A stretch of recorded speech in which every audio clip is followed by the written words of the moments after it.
तेजस्वी यादव उप मुख्यमंत्री जात की राजनीति का चेहरा उघाड़ देंगे। 5 में 4 यादव मरा है, अगर जो नहीं मुआवजा मिला तो फिर यादव समाज के लोग आपको गांव में घुसने नहीं देंगे। मुख्यमंत्री उप मुख्यमंत्री कहते थे जो पिएगा सो मरेगा। हमने कहा सत्ता में बैठे हुए दलाली करने वाले भ्रष्टाचारी, ये आप साफ रहता है तो नीति सफल होती है। जिस दिन शराबबंदी की बात हुई थी प्रतिपक्ष में मैं था और मेरा ही प्रस्ताव पर बहस थी और हमने कहा था कि मुख्यमंत्री आपका नीयत में खोट है और आप जिस राजद के साथ बैठे हैं ये तो धंधेबाज लोगों की एक बड़ी जमात है जो माफिया को लेके चलता है। आपकी ये नीति सफल नहीं होगी और आज ये सच साबित हो रहा है। जब नीयत साफ होगा तभी नीति सफल होगा। तरह से मुख्यमंत्री के अहंकार, शराबबंदी की झूठी उनका नाटक बार बार लोगों को मौत के मुंह में ले जा रहा है। इस अनाथ बच्चे और विधवा इंसाफ मांग रही है। मुख्यमंत्री जी शराबबंदी है तो फिर शराब आता कहां से है और शराब आ रहा है तो इसके लिए जिम्मेवार कौन है? आपके प्रशासन के लोग कर क्या रहे हैं? किसी भी प्रशासक पर आप कार्रवाई अभी तक क्यों नहीं किए? छपरा में सैकड़ों लोग मरा, सीवान गोपालगंज से लेकर के पूरे बिहार में मरा। किसी भी भ्रष्ट पदाधिकारी को ऊपर आप कार्रवाई क्यों नहीं किया? एक अकुत संपत्ति का मालिक ये शराबबंदी के नाम पर आपके थाना प्रभारी और एसपी बन रहा है, उसका संपत्ति आपने जब्त करने का क्यों कार्रवाई नहीं किया? ये साफ और स्पष्ट है। उप मुख्यमंत्री तेजस्वी यादव जी नेता प्रतिपक्ष थे, लंबी लंबी बात करते थे, क्षेत्र में तो कहीं दौरा नहीं करते थे, पटना से लेके दिल्ली में सिर्फ ट्वीट करते थे। मैं उनसे भी जानना चाहता हूं कि आप जात की राजनीति करते हैं, यादव समुदाय के लोगों का रहनुमा बनने का प्रयास करते हैं। आज 6 लोग, शराब से 5 लोगों की मृत्यु हुआ जिसमें 4 यादव समुदाय का है।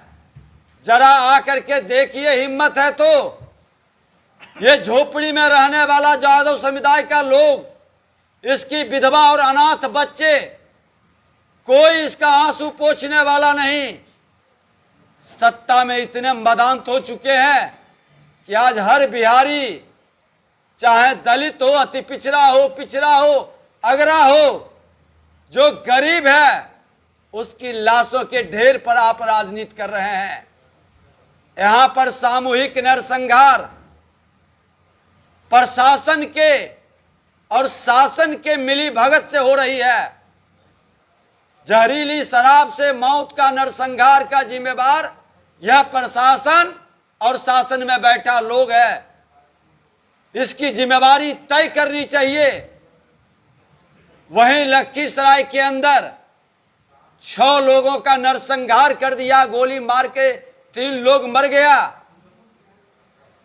आप आज छठ का पर्व, पूरा पुलिस की व्यवस्था, फिर कैसे नरसंहार हुआ?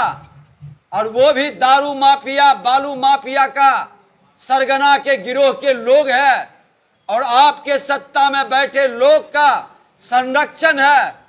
वहां का पुलिस डाइवर्ट कर रही है। जब भी लोग मरता है तो कहीं प्रेम प्रसंग कह देगा, कहीं आपसी विवाद कह देगा, कहीं जमीनी विवाद कह देगा। और यहां तो सीतामढ़ी के अंदर बड़ा अजब गजब का खेल है।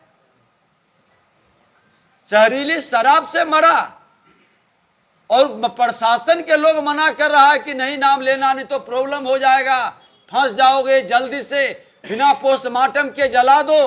अभी एक मंडल जी के यहाँ गए थे, 2 बजे रात में ही उसको जलाने के लिए विवश किया, लाश नहीं जली तो फिर वही लाश को दोबारा दिन में जलाया है।